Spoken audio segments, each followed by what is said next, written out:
প্রিয় মাছ চাষী বন্ধুগণ, আসসালামু আলাইকুম। আশা করি আল্লাহর অশেষ রহমতে সকলে ভালো আছেন। দেশ এবং দেশের বাইরে থেকে আমাদের ভিডিওটি যারা দেখতে পাচ্ছেন সবাইকে আমাদের ইউটিউব চ্যানেলের পক্ষ থেকে আন্তরিক শুভেচ্ছা অভিনন্দন।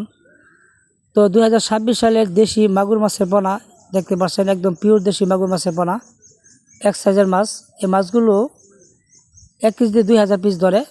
দেখেন কত সুন্দর সাইজ। এই মাছগুলো আমরা পিস হিসাবে বিক্রি করে থাকি। তো আপনারা অতি সহজেই মাগুর মাছ চাষ করতে পারবেন। জলাশয়ে যে কোনো খামারই আপনারা চাষাবাদ করতে পারেন এবং এককভাবে বা অন্য মাছের সাথে মিশ্রভাবে চাষাবাদ করতে পারেন। তো আমরা সারা বাংলাদেশে হোম ডেলিভারি দিয়ে থাকি। যাদের প্রয়োজন তারা অবশ্যই আমাদের স্ক্রিনে দেওয়া নাম্বারে যোগাযোগ করবেন, অথবা আমাদের হ্যাচারিতে এসেও মাছগুলো আপনারা ভিজিট করতে পারেন। তো যাদের প্রয়োজন তারা অবশ্যই যোগাযোগ করবেন। সাধারণত এই মাছগুলো ফিট খাবার খেয়ে থাকে। আপনারা অতি সহজে চাষাবাদ করতে পারেন। দেখেন মাছগুলো কত সুন্দর। তো যাদের প্রয়োজন তারা যোগাযোগ করবেন। তো ভিডিওটি দেখার জন্য সকলকে অসংখ্য